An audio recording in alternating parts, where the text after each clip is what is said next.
အားလုံးပဲမင်္ဂလာပါခင်ဗျာဒီကလေးရောက်ဆွေးနွေးပြီးတော့မယ်နိုင်ငံတကာနဲ့ပတ်သက်တဲ့သတင်းကတော့ခုဒီရုရှားနိုင်ငံရဲ့ဒါအင်ဒိုပစိဖိတ်မဟာဗျူဟာမြောက်ရေးနဲ့ပြီးဒီတစ်ဖက်ကဒဝေနဲ့စေကန်စီမံကိန်းဒီကြောင်းရည်နဲ့ပတ်သက်ပြီးညောက်ဆွေးနွေးပြီးတော့လက်ရှိဒါဒီခုရုရှားနိုင်ငံပေါ့ဒါရုရှားနိုင်ငံအနေနဲ့ဒါဒီဒဝေနဲ့စီမံကိန်းမှာဒါသူယင်းနှိမ့်မြုပ်နေမယ်ဆိုတော့ဒါသူတို့အနေနဲ့ဒါအင်ဒိုပစိဖိတ်ဒေသဒီ data ရဲ့ဒါဒီစိတ်ဝင်စားမှုကဒါဘယ်လောက်ထိမြင့်တက်လာတယ်ပေါ့ဒါတွေ့နေရတယ်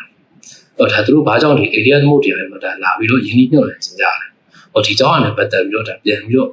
ဆက်ကြည့်ရမယ်ဆိုရင်ဒါဒီ1904 1905ခုနှစ်တော့ပေါ့ဒါရုရှားနဲ့ဒါဂျပန်ပေါ့ဒါသူတို့စစ်ဖြစ်တဲ့အချိန်မှာဒါရုရှားအနေနဲ့ပေါ့ဒါသူတို့ရဲ့စစ်တင်မိုးတွေကိုဒါဒီတစ်ဖက်ကဒါ border span တွေနဲ့ဒါ Pacific ကိုရွှေ့ပြောရတဲ့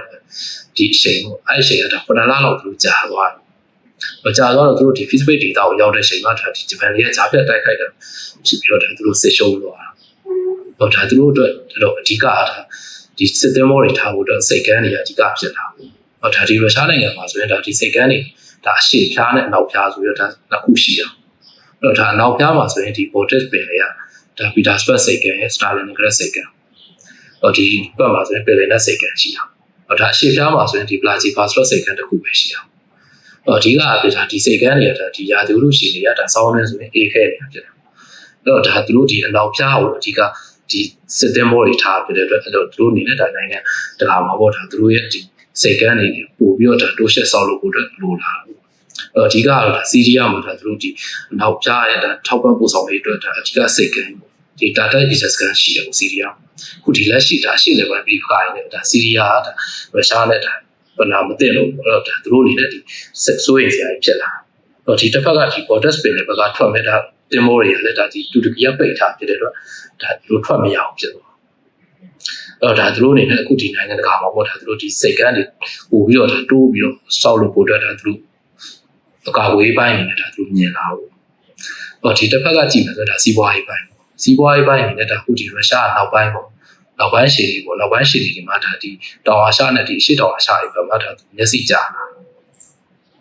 ဒါသူအားကိုးလို့ရတဲ့ဒီဥရောပနိုင်ငံကလည်းဒါသူ့ကို sanction တွေလောက်ထားပြတဲ့အတွက်သူ့ရဲ့ဒါအဓိကရေနံပေါ့ရေနံနဲ့ပြင်းတာလက်နက်ရောင်းဝယ်မှုတွေပေါ့ဒီပိုင်းတွေမှာဆိုရင်ဒါခုဒီလက်ရှိဒါဒီတောင်အာရှနဲ့အရှေ့တောင်အာရှပေါ့ဒီနိုင်ငံတွေကဒါပို့ပြီးတော့ဒါ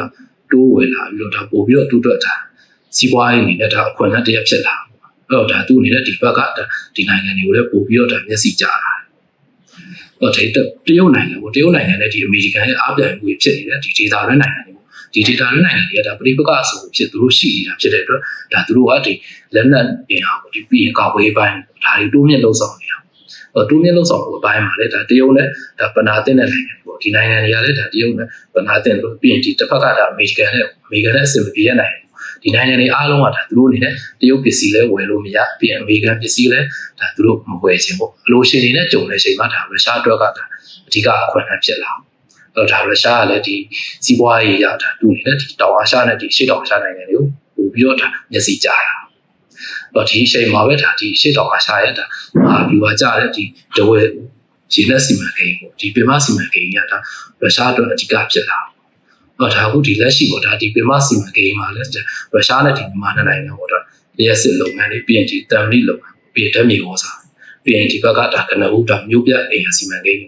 ဒီစီမံကိန်းတွေမှာဒါပူပေါင်းဆောင်ရွက်မယ်လို့ဒါသဘောတူပြီးသွားပြီဖြစ်တဲ့အတွက်ဒါဒီစီမံကိန်းတွေပဲဒါမြန်မာနိုင်ငံပေါ့မြန်မာနိုင်ငံအတွက်ဒါဒီ MSME လုပ်ငန်းတွေမှာဒါပို့ပြီးတော့ဒါလောက်ကိုင်ခွင့်တွေပေါ်များလာမယ်ပြီးရင်နိုင်ငံရဲ့ဒါဒီကမ္ဘာကုန်သွယ်မှုပါလဲပို့တိုးတက်လာတယ်ပြီးရင်နိုင်ငံဖွံ့ဖြိုးတိုးတက်တည်ငြိမ်ဖို့အတွက်လည်းဒါအခွင့်အလမ်းကောင်းတွေဖြစ်လာပြီးရင်ဒီတစ်ဖက်ကရုရှားနိုင်ငံအတွက်ကလည်းဒါဒီအင်ဒိုပစိဖိတ်မဟာဗျူဟာမြောက်အတွက်ဒါသူ့အနေနဲ့ဩဇာအာဏာရှက်ထွက်ဖို့အတွက်ဒါအဓိကအခွင့်အလမ်းကောင်းတည်းဖြစ်ပြီးတော့ဒါသူ့အနေနဲ့ကောင်းမွန်တဲ့အရွေးတစ်ခုဖြစ်လာတယ်ဒါသုံးသပ်ပြီးအားလုံးကိုကျေးဇူးတင်